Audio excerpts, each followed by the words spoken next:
kampus dengan standar hotel bintang 5 dengan lokasi yang strategis. Menyediakan banyak pilihan program studi.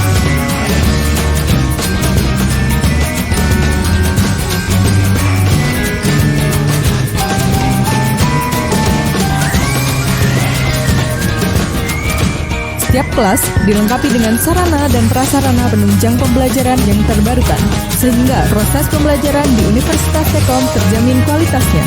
Tersedia kelas karyawan sehingga mahasiswa dapat kuliah sambil bekerja.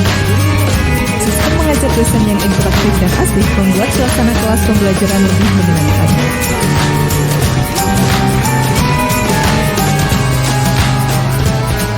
Universitas Tekom, kuliahnya menyenangkan. Assalamualaikum warahmatullahi wabarakatuh. Ya, selamat berjumpa dengan saya Ibu Munifah, yaitu pada mata kuliah Akuntansi Keuangan 1.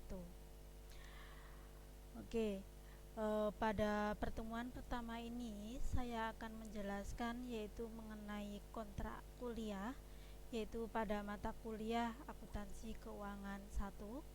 Kemudian saya akan menjelaskan yaitu materi yang pertama, yaitu mengenai apa itu kas.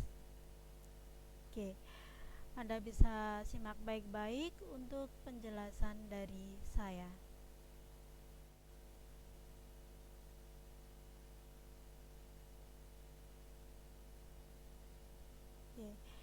Ini ya, nanti untuk mata kuliah yang akan saya ampu di sini adalah Akuntansi Keuangan 1 ya.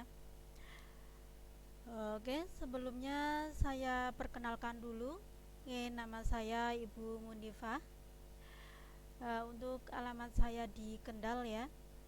Berarti untuk home base saya, berarti nanti kalau Anda ingin mencari saya itu berada di kampus Kendal. Apalagi untuk Anda yang jurusannya D3 Komputerisasi Akuntansi, pasti akan mencari saya ya. Untuk email saya yaitu munifah@stekom.ac.id. Kemudian untuk nomor WA saya 0831 2804 4269. Berarti nanti bagi Anda semuanya yang ingin berkonsultasi dengan saya, kemudian ingin bertanya yaitu mengenai tugas ataupun mengenai materi yang belum Anda pahami, Anda bisa langsung japri ke saya ya.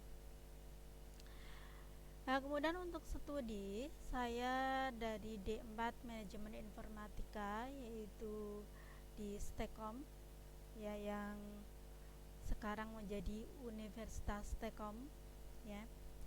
Kemudian untuk S2-nya yaitu dari Sistem Informasi di UKSW atau Universitas Kristen Satyawacana yang ada di Salatiga itu ya.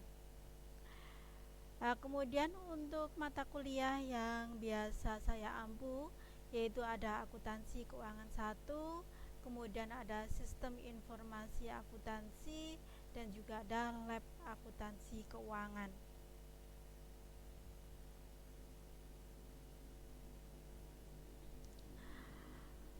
Untuk jumlah pertemuan dalam satu semester itu ada 16 kali pertemuan.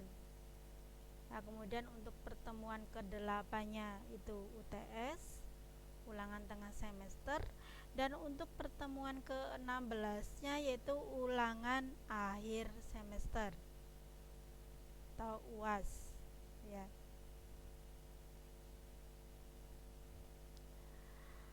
Kemudian untuk kriteria penilaian ya, berarti nanti tidak ada kesenjangan antara mahasiswa satu dengan yang lainnya. Untuk penilaian itu saya ambil dari UAS itu 35% dan UTS 35%, dan untuk tugas-tugas itu 30%. Nah, untuk syarat Anda mendapatkan nilai akhir ya, minimal untuk persensi Anda itu 75% dari jumlah pertemuan. Nah, kalau persensinya kok 50% sampai 75%, nah nanti Anda akan mendapatkan tugas tambahan dari saya. Nah, kalau persensinya kok kurang dari 50%, nah itu Anda harus mengulang semester berikutnya. Berarti nanti Anda bisa ikut mata kuliah akuntansi keuangan 1, yaitu untuk adik kelas Anda. Ya, berarti Anda ulang dari awal, dari pertemuan 1 sampai pertemuan ke-16. Itu ya. Berarti jangan lupa selalu persensi disiakat ya.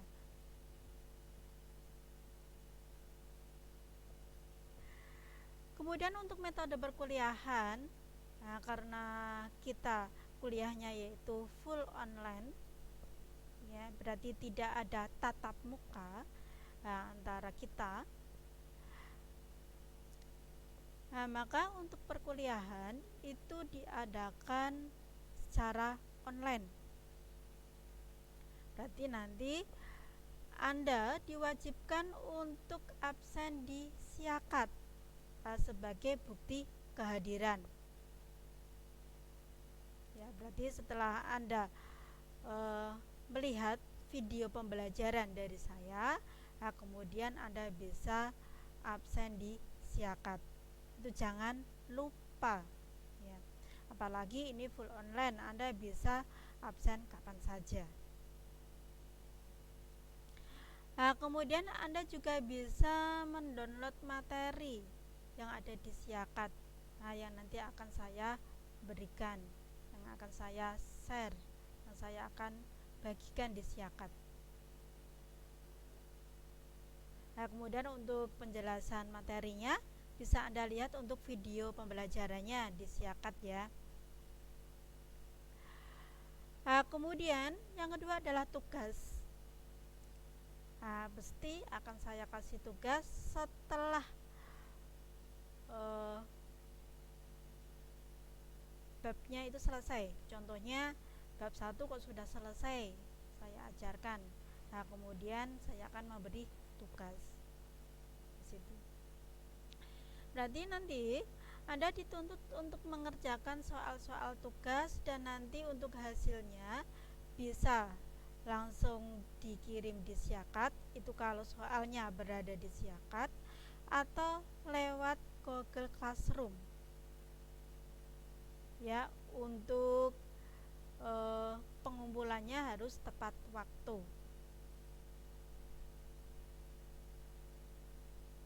Nah, karena ini kuliahnya mandiri, nah pasti tidak ada kesulitan buat Anda ya. Banyak waktu yang bisa Anda gunakan untuk mengerjakan tugas-tugas dari saya. Saya berharap Anda semuanya itu dapat mengerjakannya. Kemudian untuk UTS akan saya selenggarakan yaitu pada pertemuan ke-8, dan UAS akan saya selenggarakan pada pertemuan ke-16. Nah, untuk UTS dan UAS ini untuk menguji yaitu penguasaan Anda terhadap materi-materi yang sudah saya sampaikan pada video pembelajaran. Dan nanti pada UTS dan UAS ini itu Anda dituntut untuk mengerjakan soal-soalnya secara mandiri, kemudian juga harus dikerjakan secara teliti dan jujur. Nah, nanti untuk hasil jawabannya bisa Anda kirim di siakat, itu kalau soalnya berada di siakat, atau lewat Google Classroom ya. Untuk UTS dan UAS untuk pengumpulannya harus tepat waktu ya. Itu berarti kalau kita ke UTS-nya tanggal 10 ya harus tanggal 10 itu juga harus dikirimkan. Ya. Kalau yang tugas kan enggak, kalau tugas itu kan ada waktunya, biasanya 1 minggu.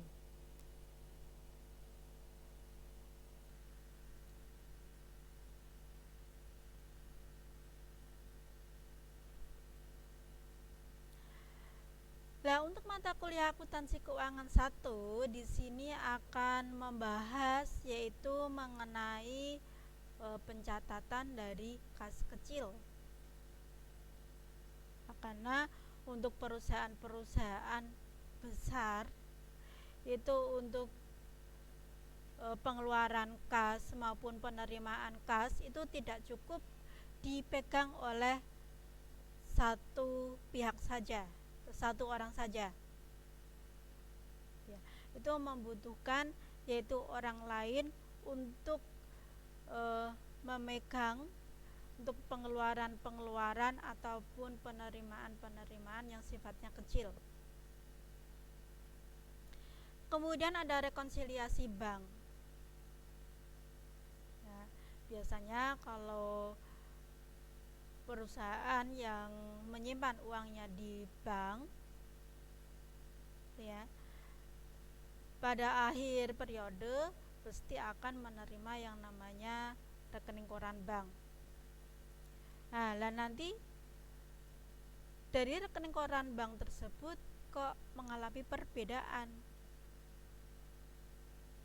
ya. Nah, nanti untuk kewajiban dari perusahaan yaitu membuat yang namanya laporan rekonsiliasi, yaitu untuk menyeimbangkan antara laporan kas perusahaan dengan kas bank. Kok bisa beda? Apa sih yang belum dicatat bank atau yang belum dicatat perusahaan? Nah, kemudian pencatatan piutang dagang maupun piutang wesel. Nah, nanti di sini Anda bisa membedakan yaitu piutang dagang seperti apa, piutang wesel itu seperti apa, nanti cara pencatatannya itu bagaimana ya. Kemudian pencatatan persediaan baik dengan metode LIFO, FIFO, dan rata-rata bergerak. Nah, tentunya saja persediaan ini juga merupakan suatu aset perusahaan yang paling berharga. Itu juga harus adanya suatu pencatatan. Kehilangan satu barang saja itu juga dapat merugikan perusahaan. Kemudian untuk penghitungan depresiasi aktiva tetap dengan metode-metode tertentu. Nah, nanti Anda akan dikenalkan yaitu berbagai metode yang bisa Anda gunakan di dalam menghitung depresiasi atau penyusutan dari aktiva tetap. Nah, tentunya saja yang namanya suatu aktiva tetap itu kalau lama-kelamaan digunakan mesti akan susut harganya. Nah, contohnya dulu Anda kok beli handphone harganya 10 juta, mungkin kalau dijual itu harganya tidak 10 juta lagi. Itu ya. Nah, mesti akan berkurang.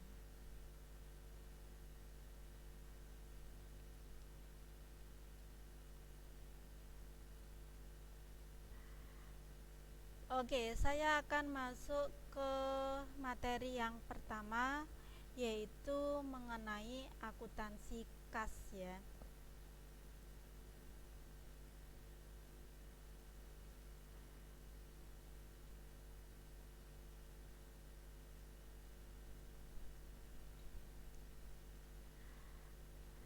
Lah, apa tujuan Anda mempelajari yang namanya akuntansi kas? Nah, tujuannya supaya Anda semuanya itu mampu untuk memaparkan apa sih definisi dari kas. Kemudian apa sih pentingnya pengendalian internal kas. Kemudian untuk mengikhtisarkan prosedur dasar, yaitu untuk pencapaian pengendalian internal atas penerimaan kas maupun pengeluaran kas. Nah, selain itu, Anda dapat memahami yaitu apa sih manfaat dan tujuan adanya suatu sistem pengendalian internal kas. Kemudian Anda juga mampu untuk melakukan sistem pengendalian kas yaitu dengan sistem voucher. Ya, karena untuk pencatatan kas kita bisa menggunakan sistem voucher dan bukan sistem voucher ya.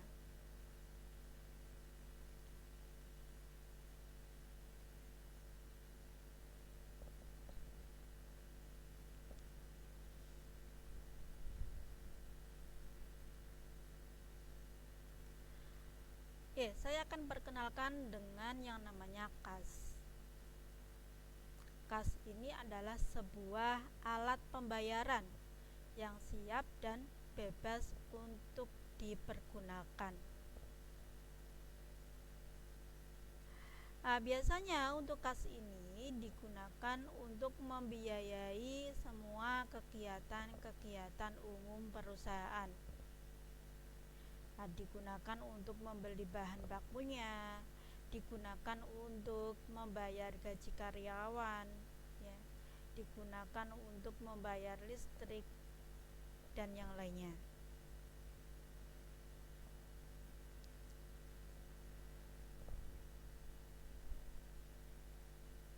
Karena kas ini adalah sebuah aktiva yang paling lancar dan paling aktif. Karena kas ini bisa langsung dipergunakan ya, tanpa kita menunggu jatuh tempo. Jadi kapanpun Anda ingin gunakan itu bisa.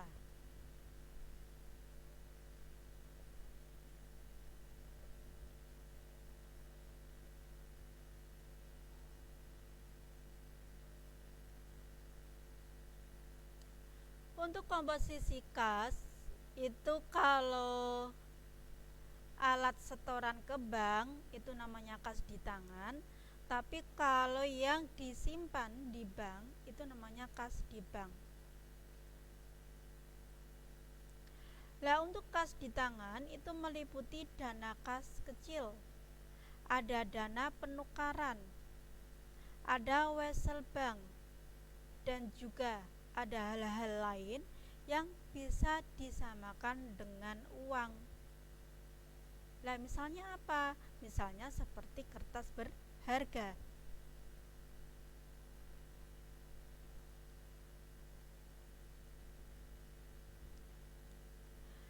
Nah, untuk ciri-ciri dari kertas berharga yang dapat dianggap sebagai kas, bahwa kertas berharga tersebut tidak mempunyai yang namanya tanggal jatuh tempo. Berarti kapanpun kita ingin menukarnya dengan uang itu bisa.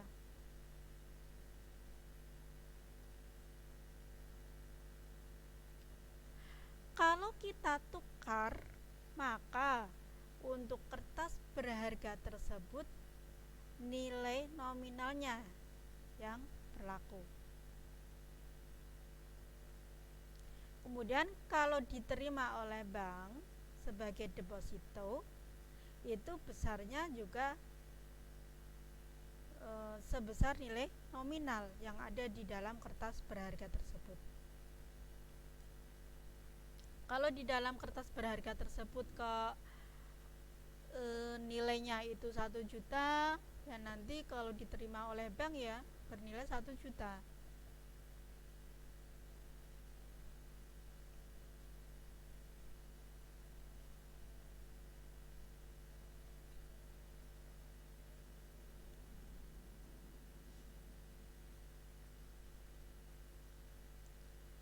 Oke, kemudian untuk jenis-jenis kas ya.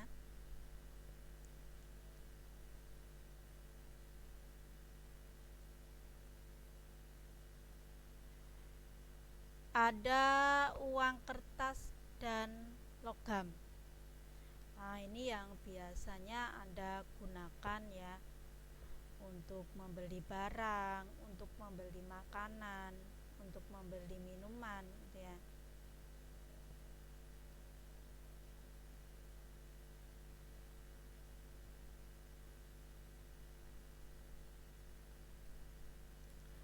Nah, kemudian ada cek.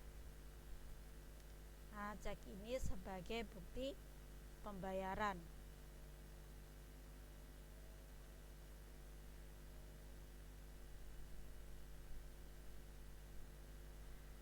Kemudian ada yang namanya giro. Ya.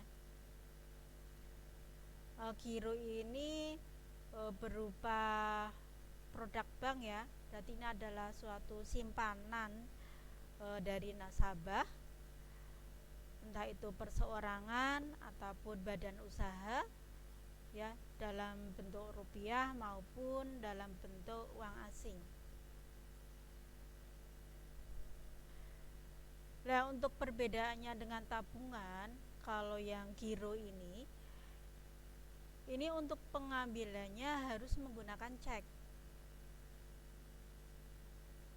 Ya, kalau tabungan kan kita bisa menggunakan ATM ya, bisa menggunakan kartu ATM itu ya kalau yang tabungan, atau langsung ke bank dengan menggunakan formulir yang ada di bank.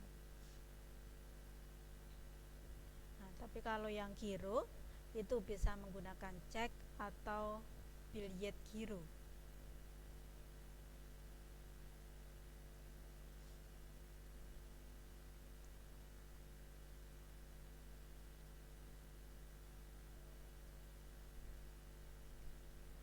Kemudian ada yang namanya wesel. Wesel ini juga dapat dijadikan uang tunai. Nah, pada saat yang memegang wesel tersebut membutuhkan.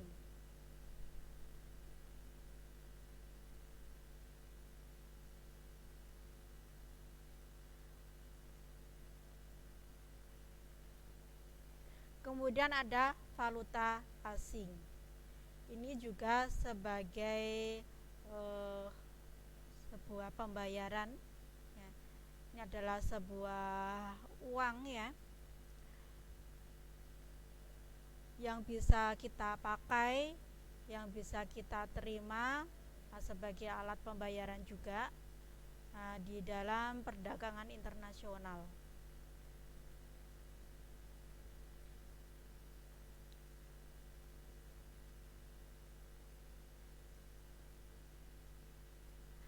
Kemudian apa saja yang bukan kas? Yaitu ada cek mundur.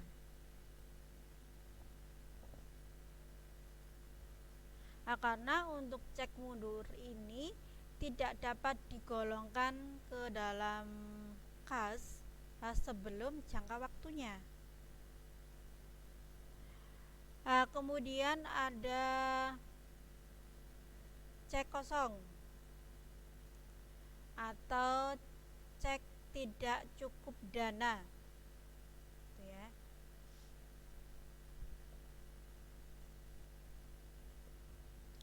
Berarti cek tersebut itu diajukan ke bank. Namun dana nasabah atau yang menerbitkan cek tersebut yang ada di bank itu tidak mencukupi, yaitu untuk membayar cek yang bersangkutan. Contohnya kok ceknya bernilai 100 juta ya, tetapi saldo yang ada di bank tersebut tidak ada 100 juta, sehingga cek tersebut dikembalikan kepada si penerbit cek atau si pemegang cek.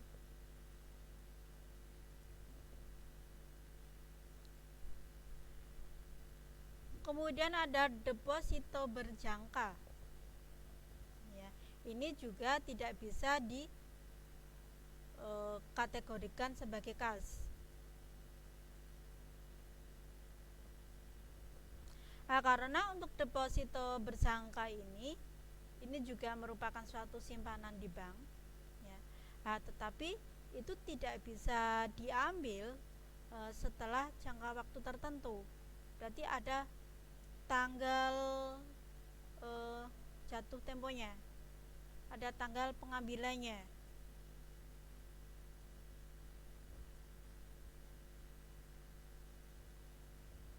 Kemudian ada money order.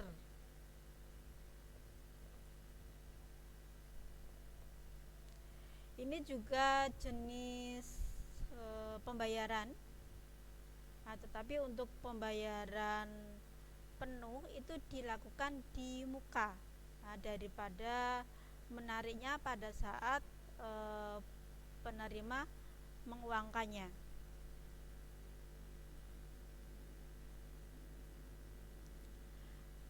Mengapa kok dengan menggunakan money order ini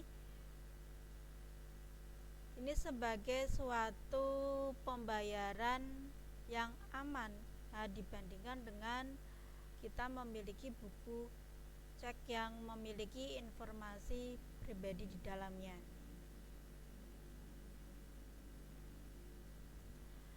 Kemudian ada yang namanya bank garansi ya. Di sini juga sebuah pernyataan yang dikeluarkan oleh nasabah ya, itu untuk menjamin resiko tertentu yang timbul apabila nanti nasabah tersebut tidak dapat menjalankan kewajibannya kepada pihak yang menerima jaminan. Berarti nanti contohnya kok nasabah tersebut pinjam di bank, kemudian ada jaminannya, contohnya sebuah akte tanah ya, atau BPKB kendaraan, seperti itu. Nanti dibuatkan yang namanya surat pernyataan, itu namanya bank garansi. Itu tidak bisa dikategorikan sebagai kas.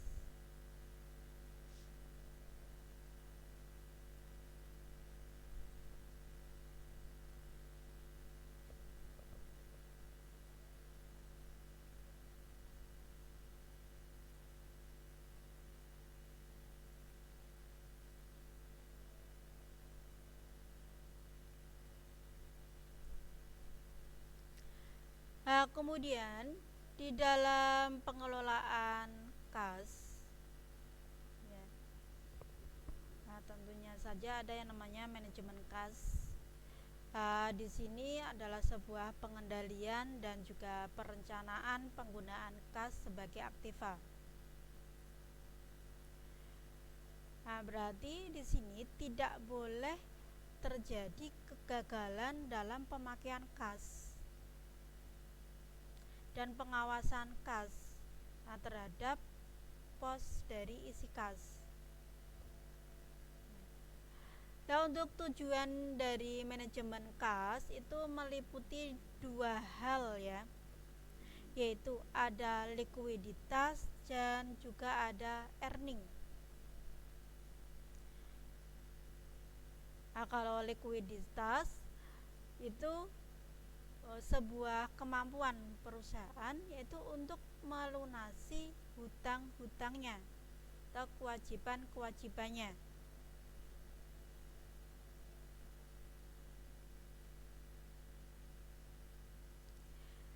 Dan nanti di dalam tujuan manajemen kas antara likuiditas dan arus kas itu harus dijaga supaya seimbang.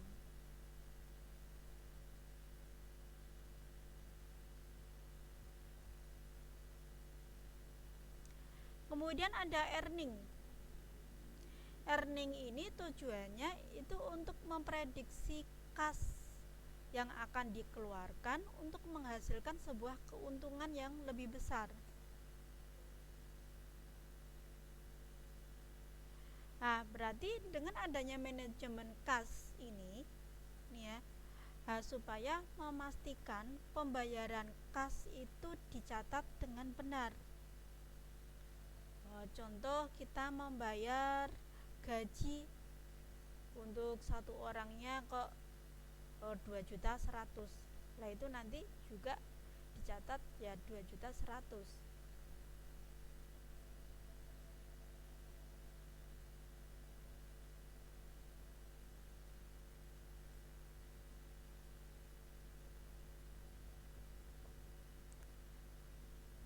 Oke, saya lanjutkan ya untuk sistem dari pengendalian kas.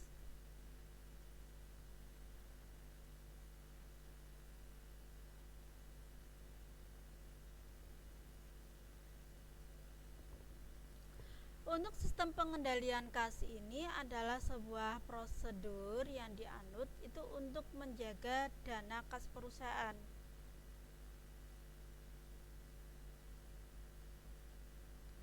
Nah, untuk sistem ini itu membentuk yang namanya pengendalian intern yang memadai terhadap kas.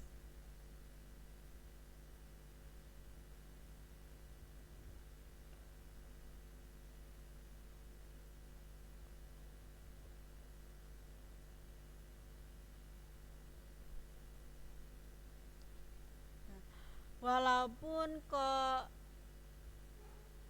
penyelewengan itu tidak mungkin untuk dihilangkan ya, nah, tetapi dengan adanya suatu pengendalian intern kas ini, itu penyelewengan itu dapat dihindari nantinya.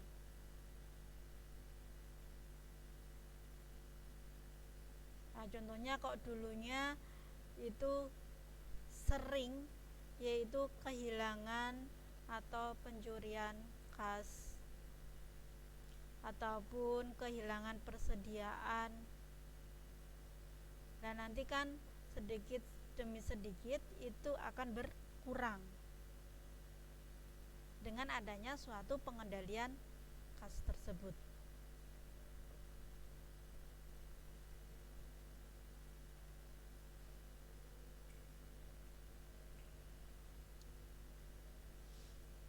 Yang biasanya dilakukan oleh perusahaan di dalam pengendalian kas, yang pertama yaitu manajer menyusun yang namanya anggaran kas. Dan nanti membuat anggaran kas untuk pembelian baku selama satu periode itu berapa. Kemudian untuk pengeluaran biaya-biaya gaji berapa, untuk pengeluaran biaya-biaya overhead pabrik berapa, itu dibuat yang namanya anggaran.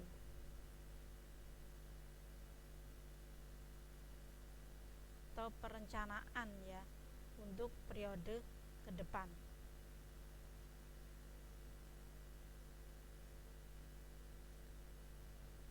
Walaupun nanti akhirnya itu antara anggaran dan apa yang sudah dikerjakan oleh perusahaan atau dilakukan oleh perusahaan itu tidak sama persis. Nah, tetapi kan itu adalah salah satu yaitu untuk mengendalikan kas supaya tidak terjadi pemborosan. Kemudian membuat daftar kegiatan yang menimbulkan kas. Kegiatan apa saja yang mempengaruhi kas, entah itu penerimaan kas ataupun pengeluaran kas. Kemudian menentukan sumber penerimaan kas. Kas perusahaan itu bertambah, itu berasal dari mana saja? Yaitu dari penjualan ataupun dari pelunasan piutang yang periode lalu. Kemudian menentukan rencana penggunaan kas. Kas itu akan digunakan untuk apa saja? Itu harus direncanakan.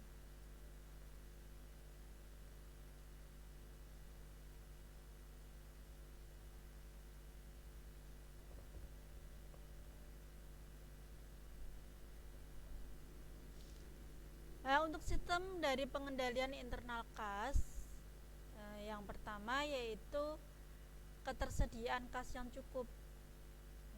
Berarti harus ada kas setiap harinya. Nah, supaya nanti perusahaan ingin membeli bahan baku, kemudian perusahaan ingin membayar biaya-biaya yang ada, itu tidak kekurangan kas. Kas selalu tersedia. Kemudian hindari kas menganggur.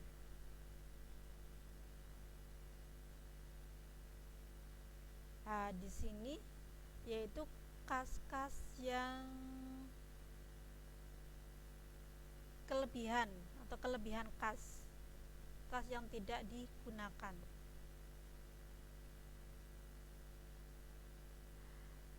Lah, untuk kelebihan kas itu bisa perusahaan gunakan, yaitu untuk nginvest ke perusahaan lain. Nah, karena dengan adanya perusahaan itu menginvestasi ke perusahaan lain, juga akan mendapatkan keuntungan ya dari investasi tersebut. Kemudian adanya penyalahgunaan kas. Jadi dengan adanya sistem pengendalian, maka kas tidak akan disalahgunakan. Nah, kemudian dengan sistem pengendalian internal kas, itu semua kebijakan manajemen tentang kas itu dipatuhi oleh para karyawannya. Kemudian adanya pengawasan akuntansi dan juga adanya pengawasan administrasi.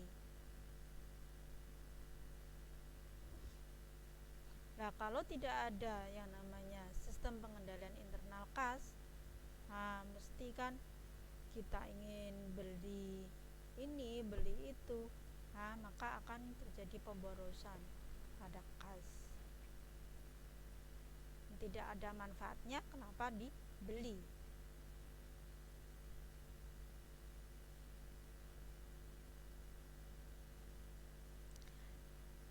Kemudian untuk manfaat dari sistem pengendalian internal kas ya.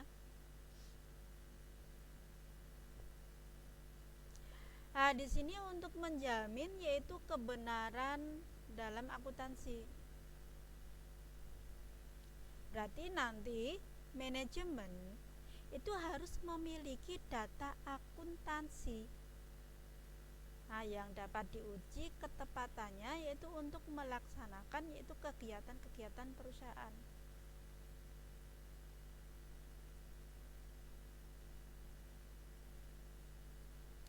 Kemudian untuk mengamankan harta kekayaan dan catatan pembukuannya. Karena dengan sistem pengendalian internal tersebut nanti kan dibentuk itu gunanya untuk mencegah ataupun untuk menemukan yaitu harta yang hilang dan catatan pembukuan pada saat yang tepat.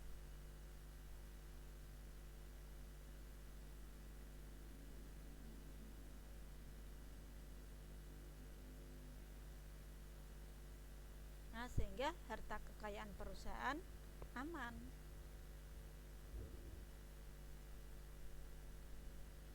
Kemudian untuk menggalangkan efisiensi usaha. Di sini yaitu untuk menghindari adanya suatu pekerjaan-pekerjaan yang berganda atau pekerjaan-pekerjaan yang tidak perlu, tidak ada manfaatnya bagi perusahaan.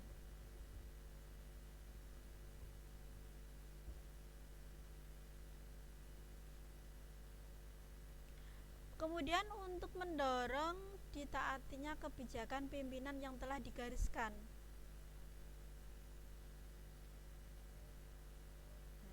Berarti dengan adanya suatu sistem tersebut, maka sebuah prosedur dan peraturan yang sudah disusun oleh manajemen itu tercapai tujuannya.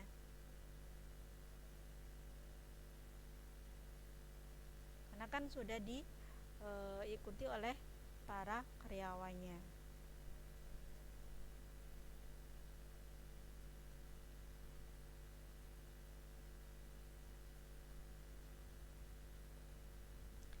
Kemudian untuk unsur dari sistem pengendalian internal kas,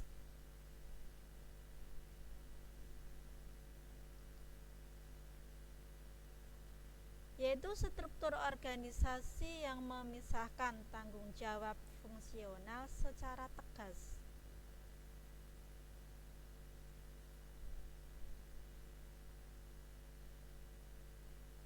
Berarti adanya suatu struktur organisasi nanti.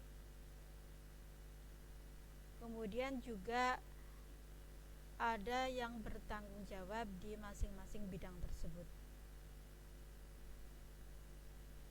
Kemudian sistem wewenang dan prosedur pencatatan yang memberikan perlindungan yang cukup terhadap kekayaan, hutang, pendapatan maupun biaya.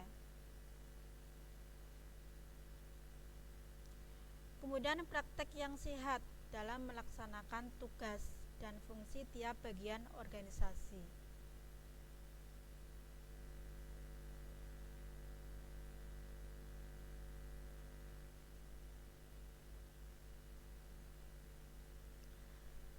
Kemudian untuk tujuan dari sistem pengendalian internal kas. Yang pertama itu adanya pemisahan tugas. Berarti untuk pemisahan tugas ini harus dilakukan ya, supaya kas itu dapat lebih terjaga keamanannya. Berarti nanti antara si penerima kas dengan pihak yang mengeluarkan kas itu harus dipisah. Kemudian semua transaksi kas itu diotorisasi dan dicatat dengan tepat. Tujuannya apa? Yaitu supaya transaksi-transaksi yang telah terjadi itu nanti mendapatkan suatu persetujuan dari pihak yang berwenang.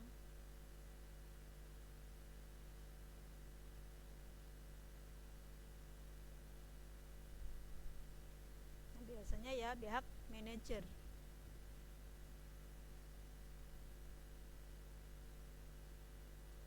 Selain itu juga dapat mengevaluasi yaitu semua informasi terhadap transaksi-transaksi dengan benar.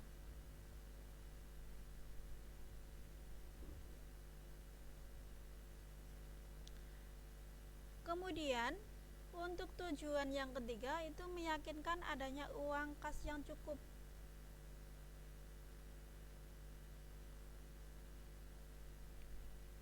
Berarti nanti dengan adanya suatu sistem pengendalian internal kas ini ya, nanti perusahaan itu dapat menggunakan uang kas tersebut untuk membayar hutang yang telah jatuh tempo. Berarti nanti pada saat hutang perusahaan kok sudah jatuh tempo, maka perusahaan tidak kelabakan ya untuk mencari dana atau kas untuk membayar hutang tersebut.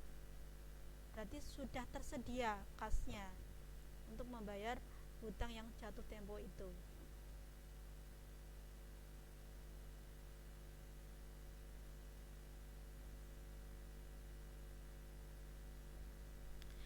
Kemudian mencegah hilangnya uang kas akibat kecurangan. Ya, berarti nanti dengan adanya suatu pengendalian kas ini ya, nah nanti diharapkan ya segala penyalahgunaan kas, penyelewengan kas itu ditekan serendah mungkin.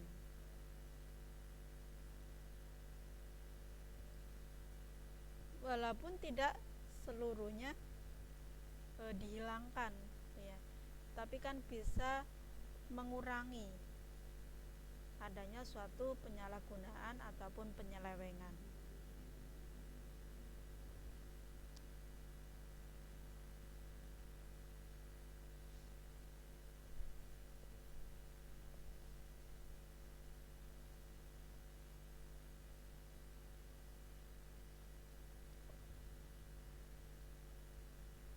Oke. Untuk pencatatan kas ada yang menggunakan yang namanya sistem voucher. Nah, voucher di dalam akuntansi ini adalah sebuah formulir yang disediakan oleh perusahaan yang berisi surat perintah, pembayaran faktur tertentu atau kewajiban yang harus segera dibayar.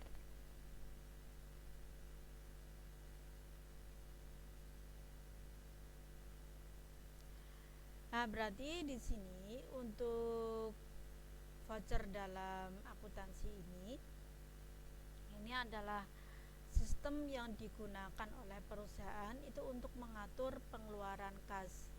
Nah, di mana untuk pencatatan pengeluaran kas itu terlebih dahulu nanti dicatat ke dalam register voucher. Dan pengeluaran kas itu dicatat dalam register cek. Berarti ke register voucher dulu baru ke register cek.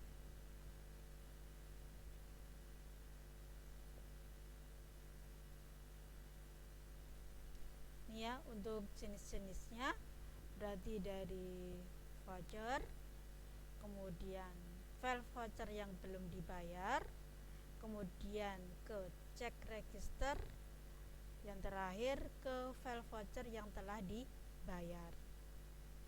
Ya, berarti setelah dicek.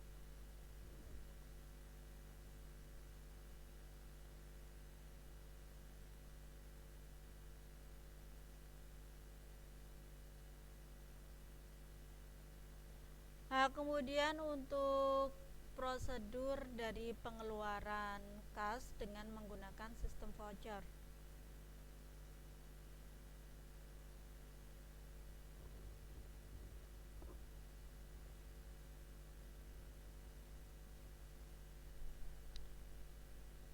Untuk prosedur-prosedur tersebut, yang pertama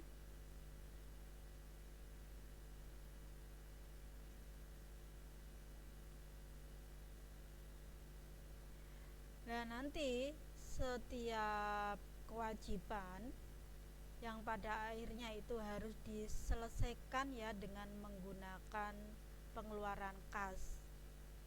Berarti nanti pihak yang melakukan pengeluaran kas atau uang itu terlebih dahulu harus mengisi voucher.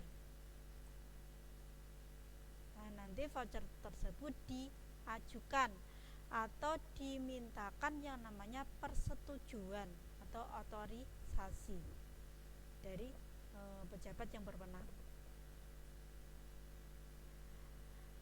Nah, setelah voucher-voucher yang telah mendapatkan suatu persetujuan untuk dibayar ya dari pejabat yang berwenang, nanti dicatat dalam daftar voucher atau yang namanya voucher register tadi ya. Nah, kemudian setelah semua voucher itu dicatat ke dalam daftar voucher atau voucher register, nanti voucher tersebut disimpan ke dalam arsip voucher yang belum dibayar. Nah, sampai dengan voucher tersebut dibayar. Nah, dengan cara penyimpanan ini ya, Fungsinya apa? Yaitu fungsinya itu untuk membantu hutang usaha, itu sebagai buku pembantu hutang usaha.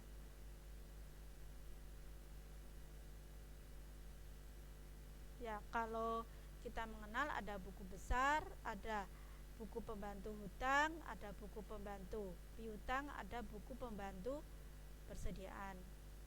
Nah, untuk voucher ini fungsinya sebagai buku pembantu hutang usaha.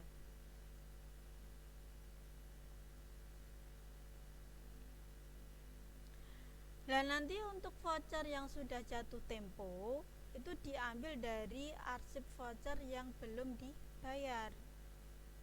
Nah, kemudian nanti dibuatkan sebuah cek untuk pembayarannya. Dan nanti setelah dibuatkan cek, voucher yang dibayar tersebut diberi yang namanya cap lunas ya. Nah, kemudian nanti baru dikumpulkan ke dalam file voucher yang telah dibayar. Nah, kemudian nanti disimpan berdasarkan nomor urut.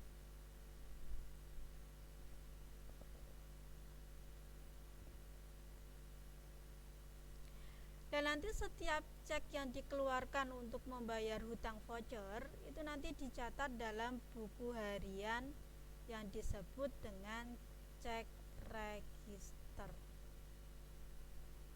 Nah, fungsinya dari cek ini untuk pengeluaran kas. Nah, itu ya, itu urutannya dalam prosedur pengeluaran kas. Berarti tidak sembarangan ya dalam mengeluarkan kas ya. Tiba-tiba kita membeli ini, membeli itu tanpa adanya suatu persetujuan.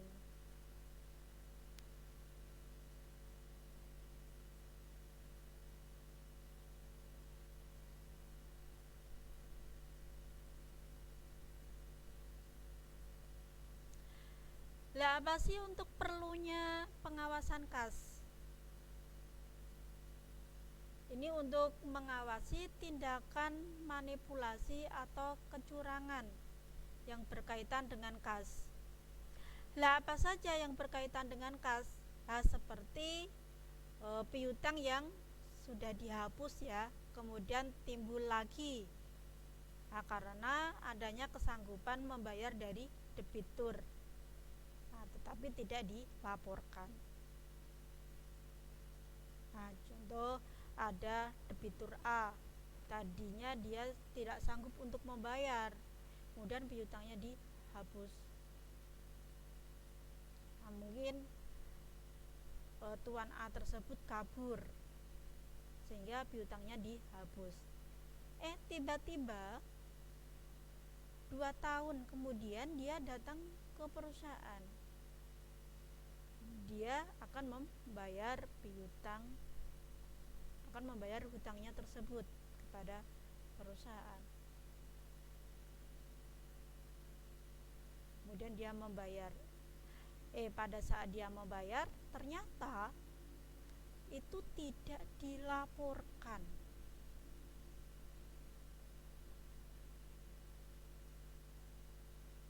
Nah, kemana uangnya?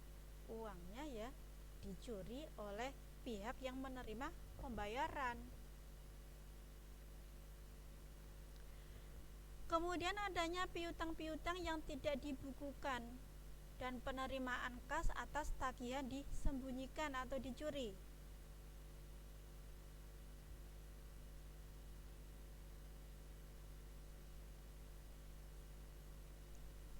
Ya. Berarti ada sebuah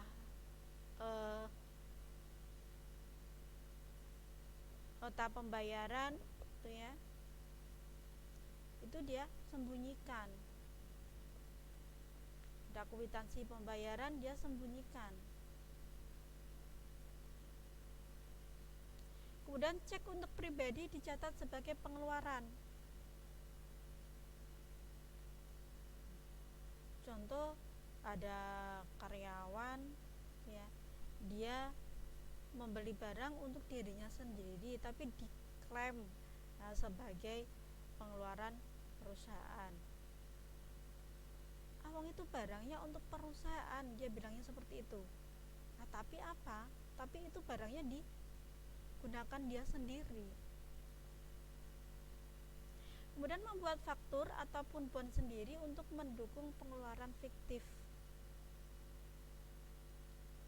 Berarti tidak ada pengeluarannya, tapi dia membuat bon sendiri diajukan sebagai pengeluaran.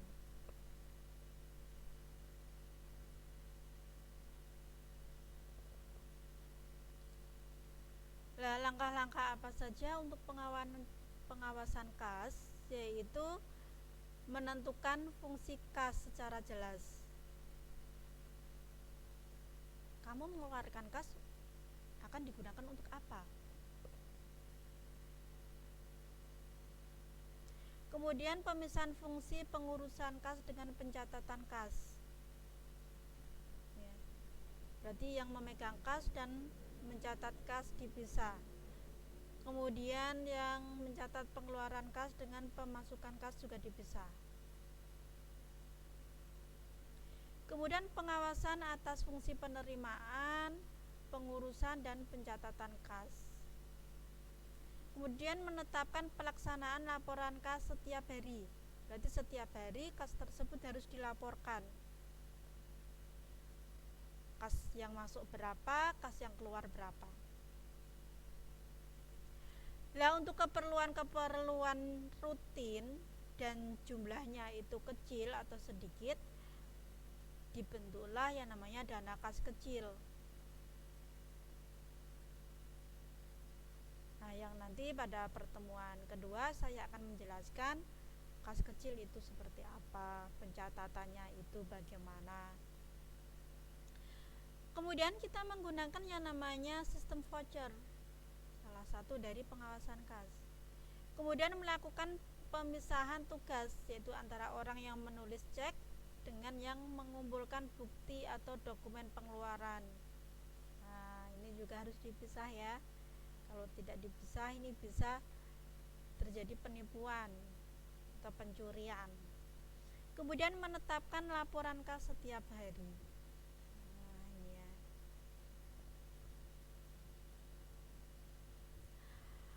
Oke, itu dulu yang bisa saya sampaikan untuk pertemuan pertama ini pada mata kuliah akuntansi keuangan 1.